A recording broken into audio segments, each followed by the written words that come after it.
ہم اس کسی انسان کی غلطی کو معاف کر رہے ہیں تو اس کی وجہ یہ ہے کہ حقیقت سامنے نہیں ہے، اور یہاں اس بندے کی حقیقت اللہ کے سامنے بالکل عیاں ہے، اس کا گناہ کا ارادہ کرنا بھی اللہ کے علم ہے، اور اس گناہ پر عمل کرنا بھی اللہ کے سامنے ہے۔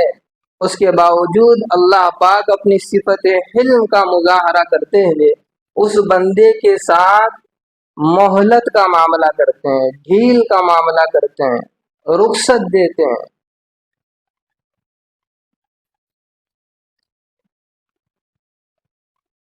اولاد اگر کوئی غلط کام کرے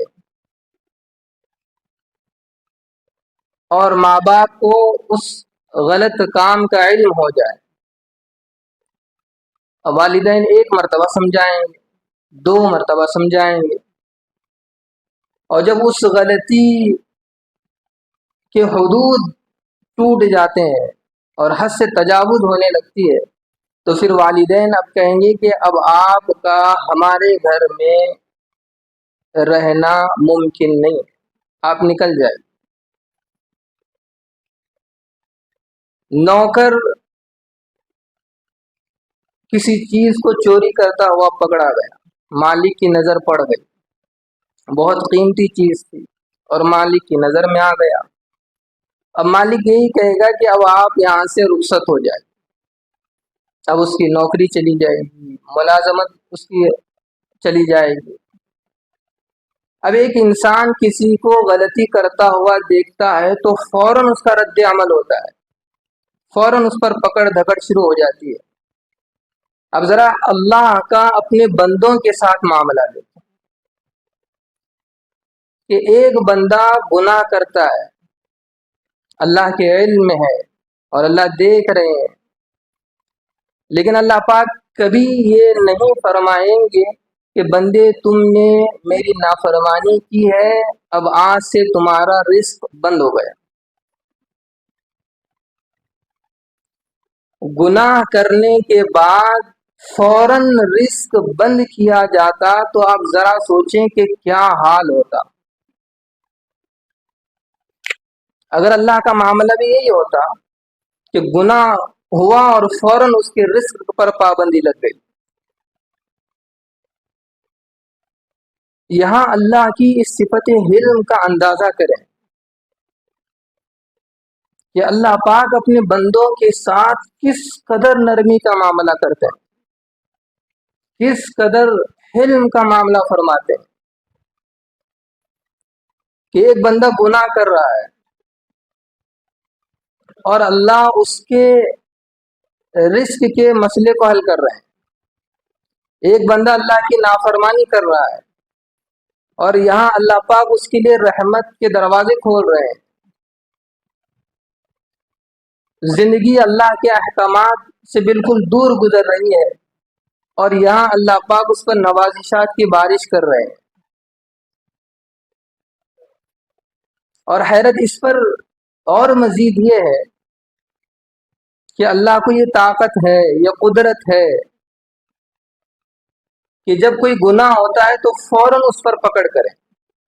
اللہ کی طاقت اور قدرت ہے، اللہ کے بس میں کہ گناہ ہوا اور اللہ نے اس کی پکڑ فرمائی۔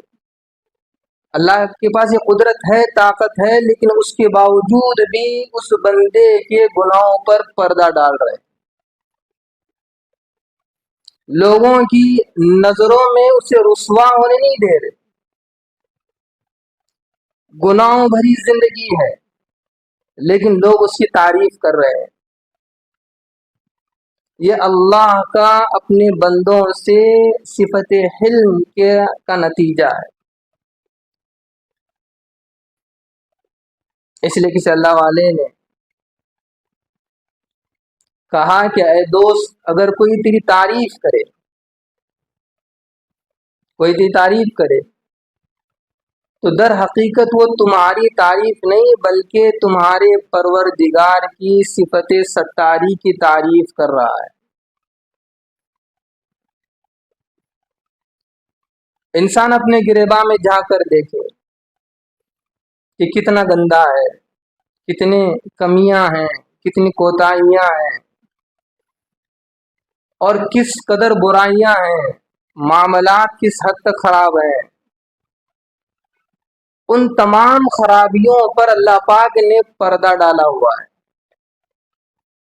ان تمام خرابیوں کو اللہ پاک نے لوگوں سے دور رکھا ہے، چھپائے رکھا ہے، اور وہ انسان اتنی خرابیوں کو اپنے اندر رکھ کر لوگوں کے سامنے جب جاتا ہے تو پھر لوگ اس کی تعریف کر رہے ہوتے ہیں۔ یہ اللہ کی صفت ستاری کا نتیجہ ہے۔ سچ تو یہ ہے کہ اگر اللہ پاک اس حقیقت کو کھول دیں، ہمارے اندر کے راز کو کھول دیں، برائیوں کو کھول دیں، کوتاہیوں کو کھول دیں، اور جو کمیاں ہیں، جو عیوب ہیں، جو گندگیاں ہیں، اگر وہ لوگوں کے سامنے اللہ پاک کھول دیں تو آپ بتائیں کہ کوئی کیا ہمیں اپنے قریب بٹھانے کے لیے بھی تیار ہوگا؟ کوئی ہمیں اپنے قریب رکھنے کے لیے بھی تیار ہوگا؟ ہر شخص اپنے آپ کا آئینہ ہے، ہر شخص کو اپنی زندگی کی خبر ہے، اپنے اعمال کا پتہ ہے۔ ذرا سوچیں کہ اللہ ایک لمحے کے لیے ہمارے میں اپنے نام اعمال کھول دیں تو کیا ہم اس لائق ہیں کہ کوئی ہمارا چہرہ دیکھے؟ لیکن وہ اللہ کی صفت ستاری ہے، یہ صفت حلم ہے کہ اللہ پردے پر پردے ڈال رہے ہیں، لوگوں کی نظروں سے ہماری بدعمالیوں کو چھپا رہے ہیں،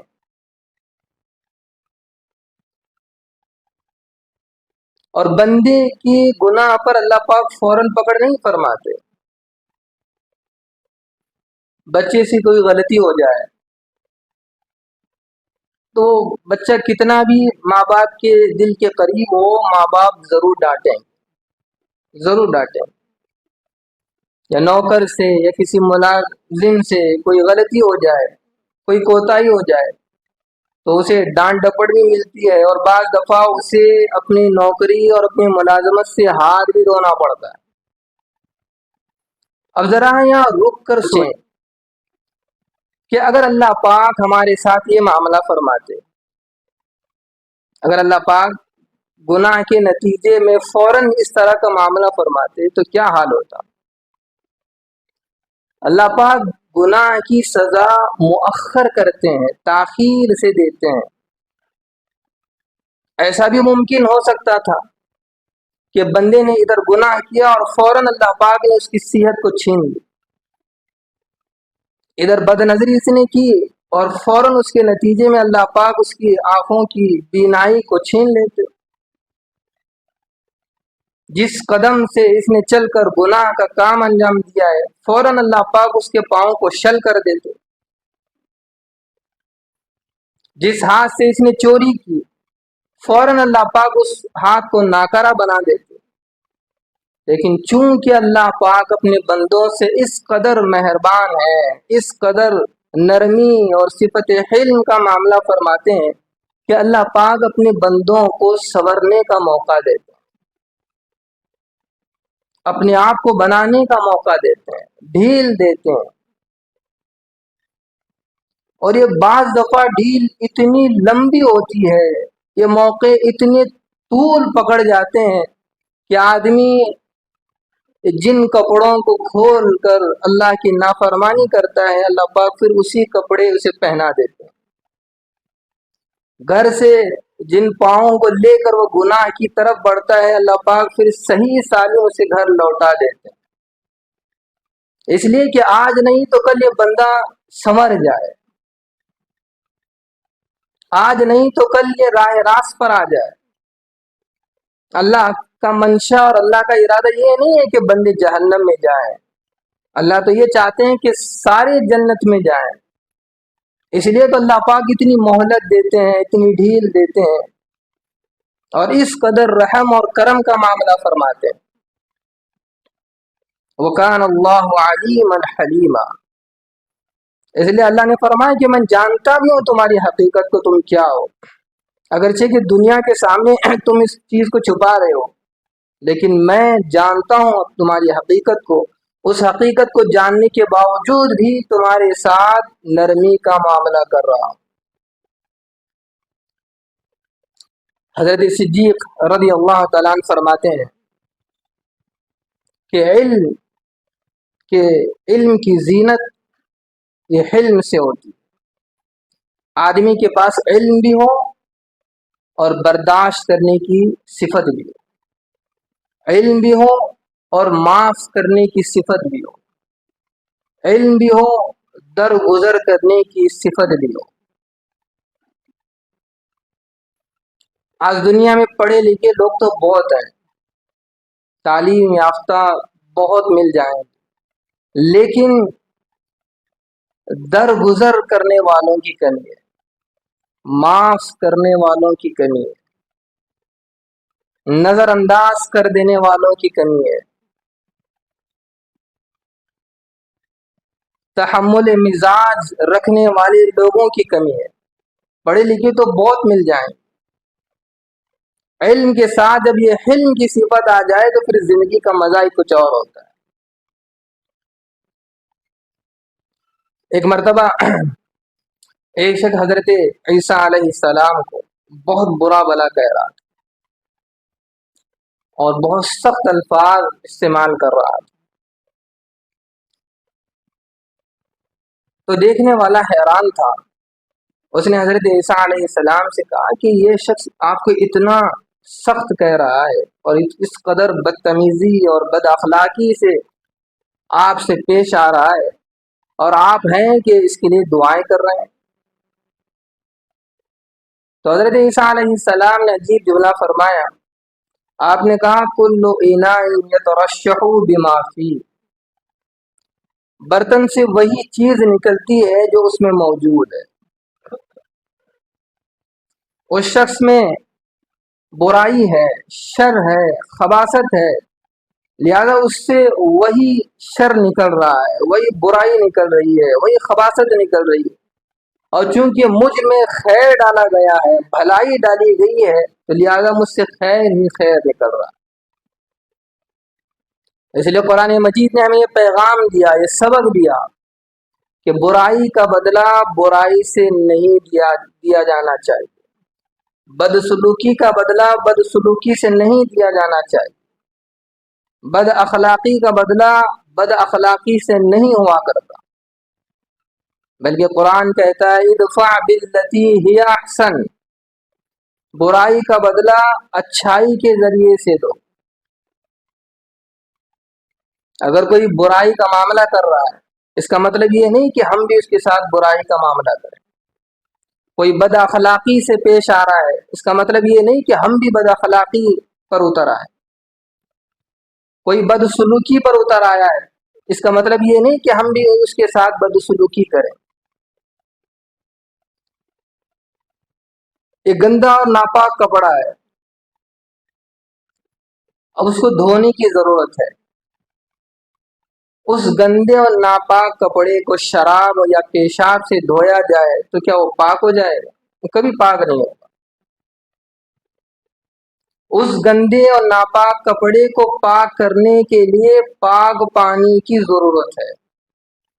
برائی کا خاتمہ برائی سے نہیں ہو سکتا، بدسلوکی کا خاتمہ بدسلوکی کے ساتھ نہیں ہو سکتا، بد اخلاقی کا خاتمہ بد اخلاقی سے نہیں ہو سکتا، بلکہ بدسلوکی اور برائی کا بدلہ حسن سلوک کے ساتھ ہی ممکن ہے۔ اور جو لوگ برائی کا بدلہ بھلائی سے دیتے ہیں، خیر سے دیتے ہیں، اللہ پاک نے ان کے مقام و مرتبے کو بتایا، وَيَدْرَؤُونَ بِالْحَسَنَةِ السَّيِّئَةَ أُولَٰئِكَ لَهُمْ عُقْبَى الدَّارِ، جو لوگ برائی کا بدلہ اچھائی سے دیتے ہیں، بھلائی سے دیتے ہیں، اللہ کہتے ہیں ان کا یہاں ہمارے یہاں بہترین ٹھکانہ ہے، بہترین مقام ہے۔ یہ اللہ پاک کی صفت حلم ہے۔ اب ذرا نبی علیہ السلام کی زندگی کو دیکھیں۔ نبی علیہ السلام کی زندگی میں تمام صفات، عفو درگزر، برداشت کرنا، نرمی، سہنا، صبر اور دوسروں کو معاف کرنے کی اتنی مثالیں ملیں گی کہ انسانی تاریخ حیران ہے۔ تاریخ انسانیت میں کسی نے دوسروں کو اتنا معاف نہیں کیا جتنا نبی علیہ السلام نے اپنے دشمنوں کی غلطیوں کو معاف کیا ہے۔ تاریخ میں ایسا کوئی دوسرا بشر نہیں ملے گا جس نے اپنی دشمنوں کی غلطیوں کو اس قدر معاف کیا ہو۔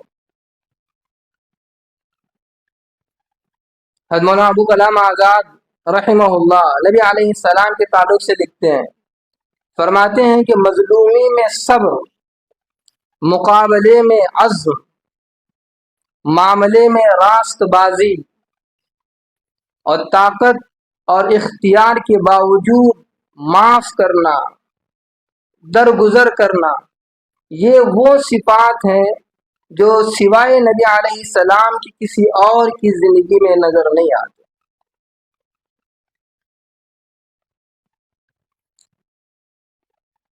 انسان کی صفات کا پتہ قوت برداشت یا اس کی نرمی کا معاملہ یا اس کے درگزر کا معاملہ